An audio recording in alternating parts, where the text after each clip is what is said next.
Bonjour à toutes et à tous, c'est Ama, j'espère que vous allez bien, j'espère que vous avez apprécié la vidéo d'hier. Aujourd'hui, je vous dis pourquoi je vends. On va parler du Bitcoin, on aurait pu aller plus loin en parlant de Atom, Link, Ethereum, Polkadot ou encore ADA Cardano, mais je n'en ferai rien et on va aller à l'essentiel, je m'appuierai tout simplement sur Others, qui représente 99% de nos crypto-pépites préférées, mais seulement 10% de la capitalisation globale de ces crypto-monnaies. On parlera donc structure, ratio, risque-récompense, zone théorique de vente, extension de Fibonacci. En somme, on va regarder s'il est possible avec tout ça de faire un plan. Et un plan, c'est quoi? C'est tout simplement l'idée de rationaliser une idée d'investissement dans le but de quoi? D'atteindre tout simplement des objectifs que nous nous sommes fixés. À la fin de cette vidéo, si vous restez avec moi, on fera aussi un travail de pensée pour tenter encore une fois de tordre le cou aux idées reçues, parce que je le vois de plus en plus passer, notamment dans les commentaires, qui n'a pas forcément à voir avec les crypto-monnaies, mais plutôt par rapport à des conflits un petit peu partout sur la Terre. Et restez avec moi, puisque finalement, peut-être qu'on a déjà les deux pieds dans le plat. On commence maintenant.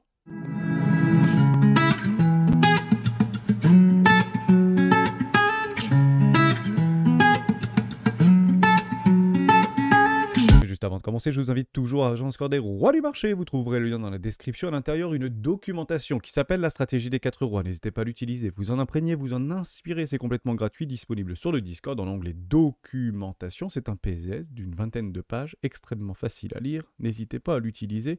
Elle est faite pour ça. Si vous souhaitez aller plus loin, vous avez toujours l'accès à la formation offerte 2 heures de l'initiative des rois. C'est peut-être une bonne occasion de s'inscrire puisque tout début décembre, d'ici 15 jours, nous ferons une masterclass dédiée et uniquement réservée pour ces membres de l'initiative qui se sont inscrits gratuitement et qui ont accès à ces 2 heures offertes, et je me ferai un plaisir de répondre à toutes vos questions. Vous recevrez donc, par la foulée, un mail vous invitant à cette masterclass.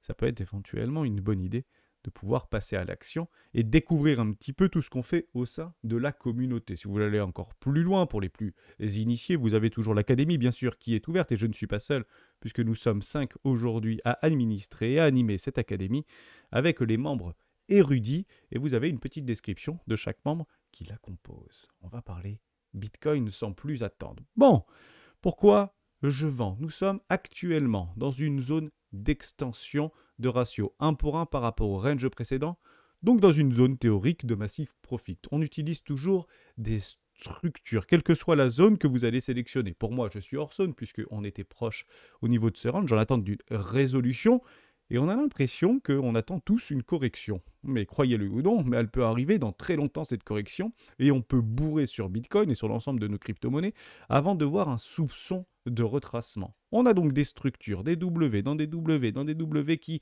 piègent en fait des M, tout simplement. Donc vous avez ici un magnifique M, dans un autre M qui malheureusement n'a pas été confirmé, sur un premier arrêt de swing ici qui piège dans un magnifique W. Dès lors, ratio de 1 pour 1. Pas compliqué. Vous allez chercher votre ratio de 1 pour 1 et généralement, c'est les premières prises de TP. Ratio de 1 pour 1, formidable, nous y sommes. C'est donc ici que les swing traders, ceux qui vont chercher ces patterns-là, vont prendre leur premier profit. Et ça, on peut le faire sur n'importe quel crypto-actif. Souvenez-vous-en, puisque c'est ce qu'on appelle des structures et des prises de profit dites institutionnelles. Ces ratios de 1 pour 1, en fait, sont extrêmement faciles à programmer dans nos différents bots de trading ou dans les algorithmes de trading. Le risque-récompense est donc de 1 pour 1, et on va donc ici essayer de chercher des zones théoriques de vente. Vous en avez donc une ici, mais vous en avez plein d'autres en réalité. Si on va du côté de Other, moi j'aime bien utiliser Other, on va essayer d'y retourner par rapport à notre charte numéro 2, et on va aller s'y confronter. Bon, ici, on avait des magnifiques structures, rappelez-vous. On était en train de s'échouer, capituler dans une peur extrême pour aller chercher des objectifs bien moins reluisants ou bien moins ambitieux, aux alentours des 12 500 $. J'en faisais partie personnellement sur Bitcoin, finalement. On l'a que effleuré avant de se retourner. Mais à quel moment on a eu ces structures de retournement et de renversement sur l'ensemble du marché? Très exactement, ici. Là, vous avez eu toutes les structures de renversement avec ce qu'on appelle des arrachements haussiers, dans des structures en W, dans des M qui piègent par un magnifique W. En somme, ici, vous avez la confirmation, et on va donc à ce moment-là très précisément chercher des ratios de quoi? de 1 pour 1. Pas compliqué. Donc ici, vous comprenez bien qu'aux alentours des 180 trillions de dollars, on va chercher des ratios de 1 pour 1 et on a des premières réjections, des premières rejets. Ici, tout simplement parce que ce sont bien des risques-récompenses institutionnalisés, faciles en fait à mettre en place dans des algorithmes de trading ou des bots de trading automatisés. Ratio de 1 pour 1. Maintenant qu'on a ça, vous comprenez bien qu'il y a quelque chose qui se passe, qui est tout à fait naturel, puisqu'on a sauvegardé notre capital d'investissement. Si on a pris et on suit la stratégie des 4 euros aux alentours des 50% de prise de profit, hein, c'est à peu près 110% à 50%, donc 50% de la position qui reste encore, et on place notre stop à break-even. Break-even. Et regardez comme c'est magnifique, on est parti chercher ce stop à break-even. Donc la plupart des gens, il faut le comprendre comme ça, qui ont suivi ce swing ici par rapport aux arrachements haussiers, en fait, une grande partie se sont fait sortir très exactement là.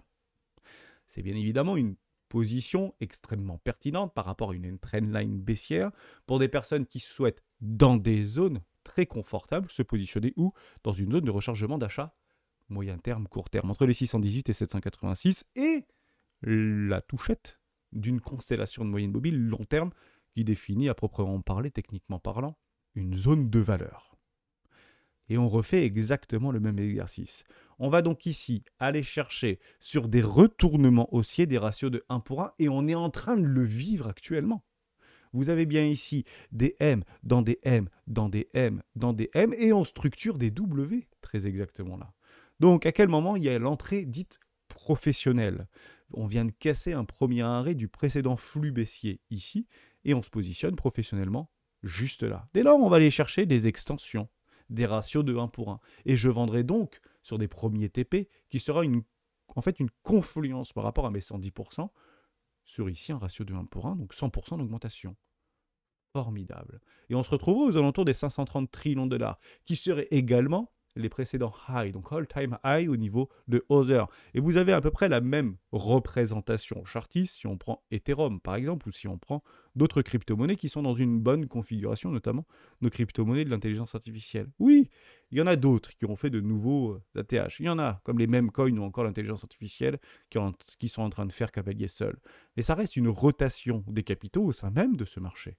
Nous, ce qu'on regarde, c'est la technique macro. Et il est normal, si on arrive aux alentours des 500, 530 milliards de dollars, je dis trillions souvent, mais milliards de dollars de capitalisation, il y aura des prises de profit. Donc ces gens-là qui se sont positionnés tels des avant-gardistes pour bloquer un minimum de temps leur capital d'investissement dans un trade dit professionnel avec des arrachements haussiers, ils prendront leur profit à ce moment-là.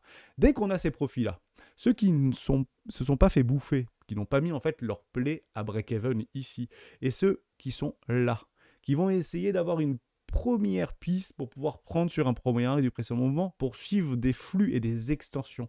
On ira jouer donc ces extensions, puisqu'on relance bien un flux haussier lorsqu'on passe au-dessus des précédents highs. Comprenez-le comme ça. On a le pullback, je suis sur Other actuellement. Derrière, on essaie de structurer une théorie de dos avec des hauts toujours plus hauts que les précédents. Toujours plus hauts que les précédents. Et à ce moment-là, on lance bien le flux numéro 3 par extension. Dès lors, on va utiliser des extensions de Fibonacci. Et à quel moment Hermès il prend ses profits? Puisqu'il a, et il aura à ce moment-là, hein, dès qu'on se retrouve aux alentours des 130 trillions, personnellement, je le joue sur mes 110%, j'irai chercher de l'expansion. Et les expansions, on les traite comme suit. Mais regardez bien, c'est assez marrant. Je vais prendre ici, je vais passer en hebdomadaire, et je vais aller les chercher tout en bas. Je vais aller le chercher ici, au niveau de mon all-time high. Et je vais aller les chercher par rapport à mon bottom historique. Comprenez-le comme ça vis-à-vis de la fin de ce bear market. Et on va prendre une première zone de massive profit. C'est exactement la même chose que nous avions sur Bitcoin notamment. Et sur toutes nos crypto-monnaies, soit dit en passant. Mais regardez bien qu'est-ce que ça représente en fait. Ce que représente cette zone de massive profit qu'on va délimiter comme suit. Exactement un ratio institutionnel par rapport à une prise de profit des gens qui se sont positionnés sur cet arrachement haussier, en tout cas une belle structure de W, sur à peu près 100% d'augmentation. Donc les gens qui vont se positionner ici ou sur le petit pullback, parce que tout le monde attend un petit pullback et probablement qu'il aura lieu incessamment sous peu, aura tout simplement, eux également, optimisé leur ratio de 1 pour 1.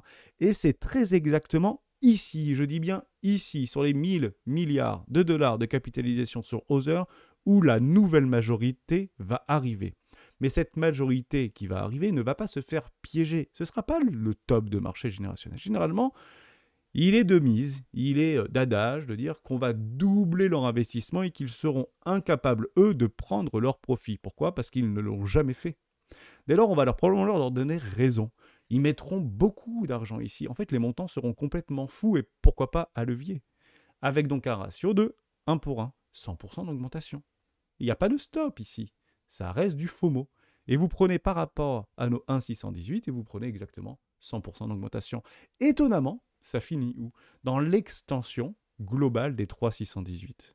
Et si vous reprenez sur cette schématique exactement ce qui s'était passé lors du cycle précédent, exactement comme ça que ça se passe. Et ce qui est drôle, c'est que ça se passe comme ça systématiquement, quels que soient les marchés que vous ciblez. On peut le reprendre comme ça par exemple. Alors oui, ça a été extrêmement violent, bien catalysé par Solana et tutti quanti. Alors pourquoi pas, ce serait peut-être encore plus fou d'avoir ce type de choses. Mais vous avez bien là 1,618 avec des prises de profit, des gens qui ont arraché et qui ont suivi cet arrachement haussier par rapport à un relent de flux, puis les 2,618 et enfin les 3,618,4. Alors oui, on a fait des extensions jusqu'à 5,618, mais il y avait des massives liquidités qui rentraient post-Covid sur ce marché. C'est juste formidable de l'observer. Si vous prenez maintenant Ethereum sur des plus grosses capitalisations, parce que vous comprenez bien que si on prend Over, c'est pas pour faire des x2, c'est pas pour faire des x3. Si on prend des crypto-pépites qui sont aujourd'hui valorisées près de 200 millions de dollars de capitalisation, ou encore 20 ou 30 millions de dollars de capitalisation, gros disclaimer, bien évidemment, ces performances-là ne sont clairement pas garanties, puisque le risque est juste infini, il est de 100%. Si on prend juste Ethereum, c'est plutôt ce qui s'était passé. C'est pour ça qu'on n'est pas vraiment obligé d'aller chercher des énormes capitalisations, puisque si on fait exactement cet exercice par rapport au cycle précédent, et on vient le chercher ici par rapport à nos bottoms de marché, je vais le mettre à 0 parce que Ethereum était proche de 0 à ce moment-là. Alors je sais que je choque les gens quand je mets 0, donc on va mettre 0,001. Je crois que c'était pas loin de ça à un moment donné, le prix d'Ethereum, soit dit en passant. Sur le proof of work, il a bien à un moment donné valu 0,00001. Et regardez, en fait, là où il y a des prises de profit massives, 1,618, 2,618 avec un énorme rejet, et pas loin des 3,618. On a piégé tout le monde ici. Voilà pour ça. Donc si vous faites le consensus, on respecte plutôt pas trop mal ces expansions de Fibonacci. Oui, mais tous les initiés à qui je parle aujourd'hui auront d'ores et déjà pris leur profit. Dès lors, vous l'avez compris. Pensez à chaque fois, au moment où vous prenez un play, un swing, quoi que ce soit, dites-vous que vous êtes toujours la contrepartie de quelqu'un. Ici, vous êtes bien évidemment la contrepartie des vendeurs en profit. Moi, j'aime me positionner en contrepartie des vendeurs en déni, qui capitulent généralement ou dans des zones de rechargement d'achat.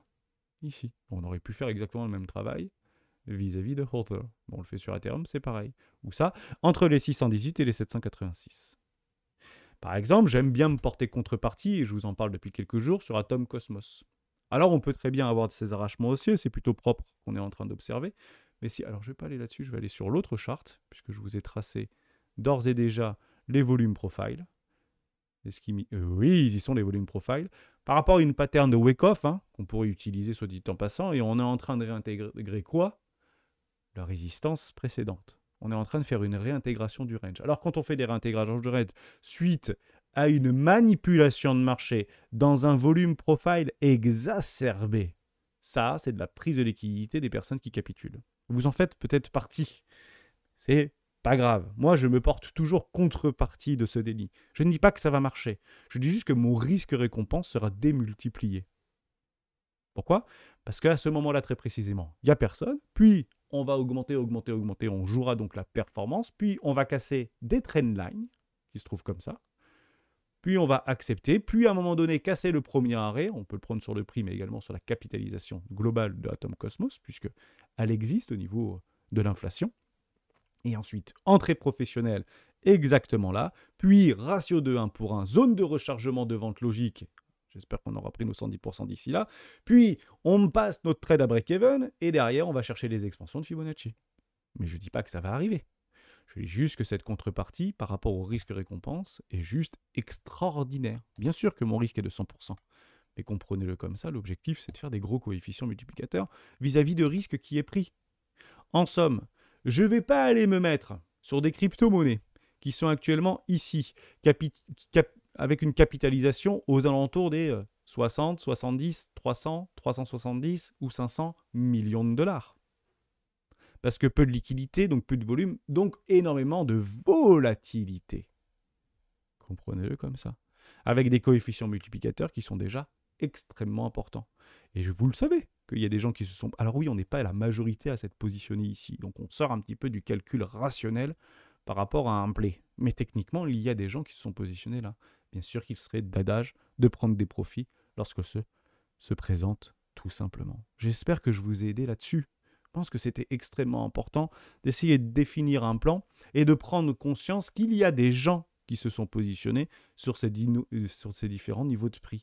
Mais ce que je vous dis également, c'est qu'ils sont déjà, pour la plupart, sortis. Alors oui, on peut prendre le cas des bitcoiners maximalistes qui vendront jamais, mais c'est une toute petite minorité. Si vous prenez les grosses baleines, on le voit bien d'ailleurs par rapport à cette première zone, entre guillemets, de turbulence, avec une constellation de trendline haussière et baissière, qu'on est en train de travailler sur un ratio de 1 pour 1. Mais c'est quoi très exactement ce ratio de 1 pour 1 ? Il faut tout simplement revenir ici en janvier 2024. C'est l'approbation des ETF au comptant Bitcoin et le lancement des ETF au comptant Bitcoin le 10 janvier. Donc vous prenez exactement ici, qui représentait d'ailleurs la target de JP Morgan, et vous faites donc ici une augmentation de 100% facile à programmer. Extraordinaire. Vous avez donc bien un rejet sur ce MAV6 Profit par rapport à cette résolution de range sur 100% d'augmentation. C'est facile à programmer. C'est très facile de dire j'ai fait x2, donc je prends bien évidemment des TP. Maintenant, la pondération de ces TP-là, c'est vous, en fonction de votre objectif. Si vous mettez 10 000 balles et que votre objectif, c'est d'aller chercher les 50 000 balles, vous n'allez pas sortir 80% de votre position dans l'espoir d'aller racheter moins cher. Vous allez peut-être sortir que 10%, peut-être que 5%, peut-être que 15%, mais prenez l'habitude de vous payer. Pourquoi ? Parce que se payer, c'est aussi la récompense d'un travail bien fait, quitte après à mettre un trade à break-even. Tout simplement. Vous ne pouvez tout simplement plus perdre ici. Alors oui, peut-être que pour beaucoup, on a loupé le bull run parce qu'on s'est fait prendre le stop, on s'est fait attraper notamment sur Other. Oh, je suis dégoûté, j'attendrai le prochain pullback. Ouais. Mais en fait, ce prochain pullback, il peut arriver dans longtemps. Je vous le dis en toute franchise. Alors oui, on est un petit peu exacerbé par rapport à des fundings qui sont complètement éclatés. Ouais, mais en réalité, je ne sais pas s'ils sont vrais, ces fundings-là, et je vais vous expliquer pourquoi. Je me mets sur l'ensemble du crypto vis-à-vis de Allcoin, Coinalyse. Et ici, on voit et on observe bien une explosion, je dis bien une explosion par rapport au funding. Et on voit ici près de 70 milliards de dollars actuellement d'open interest qui sont en train de se mettre en place. C'est énorme, 70 milliards d'open interest. Si vous regardez au niveau des fonds, alors on sait qu'il y a autant de longs que de vendeurs à découvert qui se positionnent ici, mais on a tendance à penser que, ouais, mais si les fundings sont très positifs, ça veut dire qu'il y a une contrepartie au niveau des longs et on paye les vendeurs à découvert pour apporter de la liquidité. Donc on va finir par se le prendre derrière la tête, en fait, ce gros raz-de-marée ou cette vente baissière ou cette liquidation baissière. Oui et non, puisque en fait, si j'enlève tout le monde ici, regardez bien ce qui va se passer. En fait, on observe qu'au niveau des fundings, c'est pas Binance. C'est assez faible en fait au niveau de Binance. C'est pas BitMEX, c'est assez faible. C'est pas Bybit, c'est relativement faible. C'est pas Deribit, vous le voyez ici, c'est faible. C'est même pas Yobi, l'échangeur de Justinson. C'est Kraken. Ok, donc apparemment Kraken est en train de nous atomiser nos fundings. Alors, est-ce que tous les autres nous mentent ? Est-ce qu'en fait les fundings sont éclatés en l'air ? Ou est-ce que c'est Kraken qui apparemment vient de découvrir avec des fonds institutionnels que tout le monde est en long sur son site internet ou sur son échangeur ? Je rappelle qu'aujourd'hui Kraken, c'est moins de 10 millions d'utilisateurs. Si vous le comparez à Coinbase et à Binance, c'est 200 millions respectivement d'utilisateurs. Vous imaginez ce ratio ? C'est plus qu'un ratio de 1 à 20. Et on voit en fait par rapport à une représentation d'utilisateurs de la plateforme Kraken. Alors oui, il y a des institutionnels, il y a de la smart money, et il y a du retail. Je me dis, c'est quoi ces fundings qui sont complètement éclatés ? Donc, la plupart du temps, on pensera que Binance est peut-être le plus représentatif, bien qu'on le sait, c'est clairement les pires en termes de divulgation des API par rapport aux outils d'analyse qu'on peut avoir, notamment sur ces analyses techniques d'order flow. Mais on s'aperçoit bien qu'on n'est pas complète, c'est pas délirant, si vous voulez. Hein, les fundings peuvent encore augmenter de façon importante, jusqu'à preuve du contraire. Alors ouais, il faut essayer d'utiliser des fractales. Parce que est-ce que c'était exactement la même chose précédemment? Ben, on peut le reprendre ensemble. Si je me mets ici, alors je vais rester de façon logique en, en daily, et je vais enlever sur l'ensemble des échangeurs, je vais enlever tout le monde et je vais garder Kraken pour savoir si ça s'était déjà produit dans le passé. Non, ça ne s'était pas reproduit dans le passé. Vous voyez un petit peu comment ça gâche un petit peu le spectacle. Donc on se dit, est-ce qu'il y a réellement beaucoup de funding ici? Est-ce que finalement il n'y a que des acheteurs? En réalité, je pense pas. Et je vous dis pourquoi je pense pas. Puisqu'on a fait ça tout à l'heure, enfin c'était hier. Il y a un mois, 80% de la communauté avait un objectif proche des 100 000 dollars ou moins. Aujourd'hui, votre perception a-t-elle changé? Répondez oui ou non dans les commentaires. Et effectivement, il y a un mois jour pour jour, avant la résolution de ce range, on était 46% à dire ouais, ça va être un bull run puissant, mais à mon avis, on n'ira pas beaucoup plus haut que les 100 000 dollars. Et ce sera franchement déjà beau. Il y en avait pour 18% d'entre eux. Un marché restera incertain longtemps, ça va ranger. Donc, on ne se positionnera pas. Et oui, si on pense que ça va ranger, on ne se positionne pas et on attend généralement des résolutions. Voire avorter, pas de hausse prochaine. Le train est trop chargé, on va tout rect par le bas. On ira chercher les 42 000, les 45 000 et pourquoi pas, en tout cas, sous les 49 000 dollars, le train était donc trop chargé.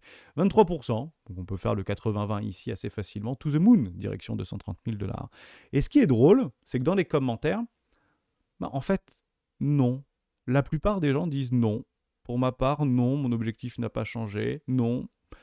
Oui, évidemment pour Timothée, non, non. Vendre fin août les autres, ok, non. 103 000 pour la fin de l'année, Frédéric, non. Apparemment, la mentalité n'a pas encore changé, n'a pas encore réellement évolué par rapport à des extensions ou par rapport à des nouvelles dimensions d'objectifs à atteindre.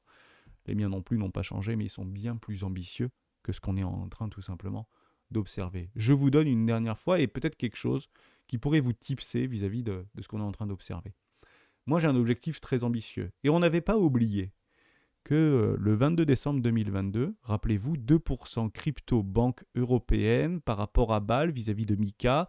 Est-ce que ce sera un big news? Est-ce que ce sera un big dump? Ce sera prévu pour début d'année 2025. On en parle beaucoup de Mika, qui propose à l'ensemble des banques européennes de s'exposer vis-à-vis de leurs actifs détenus 2% s'ils sont collatéralisés, un ratio de 1 pour 1, je dis bien un ratio de 1 pour 1 vis-à-vis de leurs capitaux propres. Aujourd'hui, les banques européennes ont un ratio de capitaux propres, alors je crois, j'ai pas envie de dire de bêtises, vous me direz dans les commentaires, mais il me semble que c'est monté de 8 à 10% aujourd'hui. Voire si on écoute Christine Lagarde, je crois que les capitaux propres des banques européennes et des plus grandes banques européennes, aujourd'hui ça représente à peu près 25 000 milliards de dollars d'actifs à disposition. Ce serait entre 8 et 10%. Il me semble qu'il y a même plus 10%. Donc on fait partie des banques les plus sûres de la planète, etc. Bon, bah vous prenez tout simplement ces 25 000 milliards ou ces 30 000 milliards de dollars ou d'euros, si vous voulez, et vous le prenez tout simplement 2%, ça correspondra à peu près à 500 milliards, 600 milliards de dollars qui pourraient être injectés dès le début de l'année sur les marchés des crypto-monnaies, avec un coefficient multiplicateur de résonance vis-à-vis de la capitalisation d'un ratio de 5 à 7. Ça correspondrait à peu près, en termes d'impact sur la market cap des crypto-monnaies, de 3 000 milliards d'euros. Voilà, c'est à peu près ça qu'on pourrait avoir comme raz-de-marée. Donc, est-ce que ça va être pricé? Plus personne n'en parle, je suis le seul à en parler. Mais techniquement, c'est quelque chose que j'avais déjà anticipé et potentiellement que c'est en train tout simplement de se vérifier. On fait quelques news et après, on fait un exercice de pensée pour celles et ceux qui seront restés avec moi jusqu'au bout. Et j'espère, dans cette idée de je vends maintenant, pourquoi, ici, dans quel contexte, vous avez un peu plus de visibilité.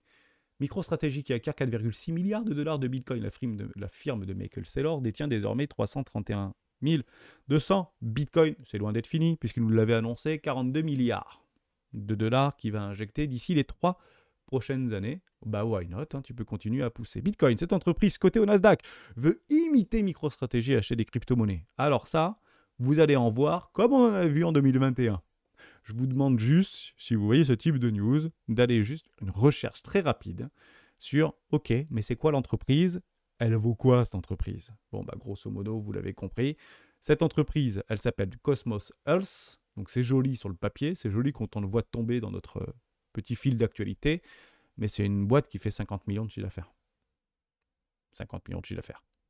Donc ça n'a pas l'impact de MicroStrategy. Maintenant, c'est sympa, le coup de pub est chouette, et je pense que l'objectif, c'est d'avoir 1 millier, pourquoi pas 10 000 entreprises qui suivent ce play, et ça viendra, bien évidemment.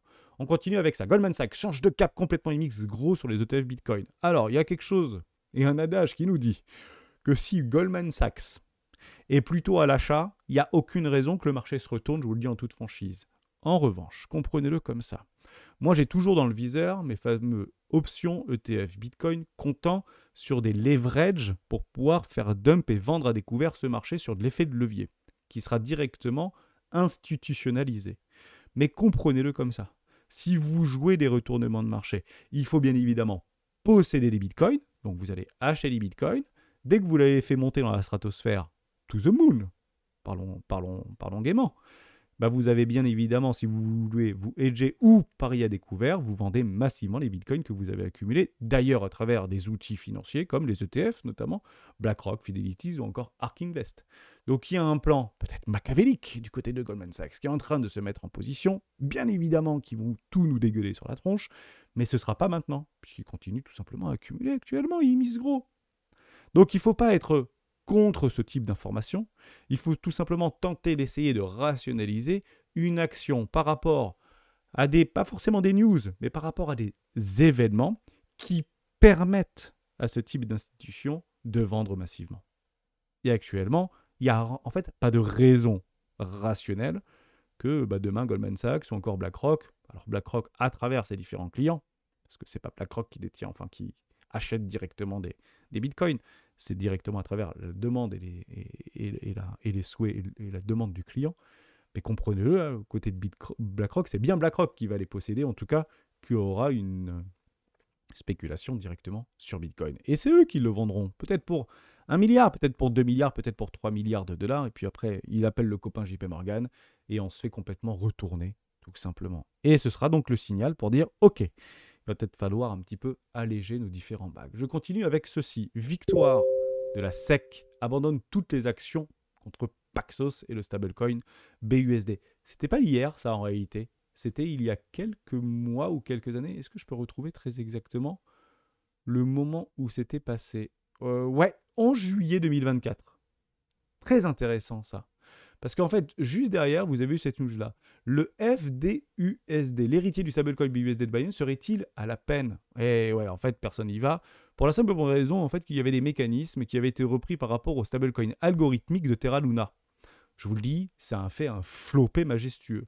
Ne vous inquiétez pas, parce que CZ qui est sorti de prison a un petit tour de passe-passe à vous proposer. Binance lance le jeton BUFZSD stablecoin avec environ 20% d'API. Alors non, il ne le lance pas.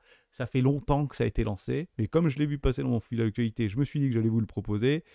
Oui, c'est entre guillemets maintenant autorisé, puisque la SEC a abandonné toutes les menaces, ou en tout cas tous les procès ou toutes les attentes juridiques vis-à-vis du stablecoin et de Paxos ou encore de Binance. Une belle transaction, soit dit en passant, qui est passée. Mais c'est clairement comme ça qu'on va essayer d'attirer le chaland, avec des rendements alléchants. Faites très attention à ça. Généralement, quand on vous propose ce type de choses, c'est beaucoup plus du marketing que clairement quelque chose qui va pouvoir être tenu dans le temps. Je rappelle de façon extrêmement limpide que grosso modo, on arrive à trouver des taux de rendement, notamment sur les stablecoins, qui sont fiables, avec des grands guillemets, par rapport à même divers risques qui y sont pris, entre 10 et 12% annualisés. Donc, on peut faire du 20%, mais on ne le fera pas pendant 10 ans. Et en fait, souvent, on va le calculer émotionnellement pour dire, ok, si on fait 20% par an, c'est 2 fois plus que le S&P 500. Au lieu d'attendre 10 ans, je vais attendre 5 ans et je vais être milliardaire, ou je vais gagner de l'argent, en tout cas beaucoup plus d'argent, si on calcule vis-à-vis de la formule des intérêts composés. Ce n'est pas tenable. Je vous laisse juste aller faire un petit tour sur vos différentes API vis-à-vis ou des taux d'API qui sont proposés sur différents échangeurs. Ça, en fait, ça bouge tout le temps. C'est directement corrélé par rapport à l'offre et la demande vis-à-vis de l'inflation qui est directement allouée. Je finis là-dessus la petite blague du jour. États-Unis, un responsable républicain du Congrès favorable à une mesure temporaire pour éviter le shutdown. Bon, ceux qui nous rejoignent, bienvenue, mais ça, c'est tous les 6 mois, hein, d'accord? Donc, ce sera juste la 39e fois ou 41e fois qu'on relève le plafond de la dette américaine. Donc c'est toujours très drôle de l'observer. Alors pourquoi ça va peut-être faire un tout petit peu plus jaser que d'habitude, même si d'habitude ça fait beaucoup jaser, c'est qu'on est en fait sur une transition entre l'ancien président et le nouveau président. Donc on peut en fait bloquer parfois les discussions. Il n'y a plus rien qui se passe généralement pendant les 2-3 mois, jusqu'à l'élection, enfin la prise de pouvoir de Donald Trump. Donc ce sera début janvier. Donc oui, bien sûr qu'on va relever le plafond de la dette. Et je vous le dis, une dette à 100 000 milliards de dollars ne me surprendrait pas aux États-Unis.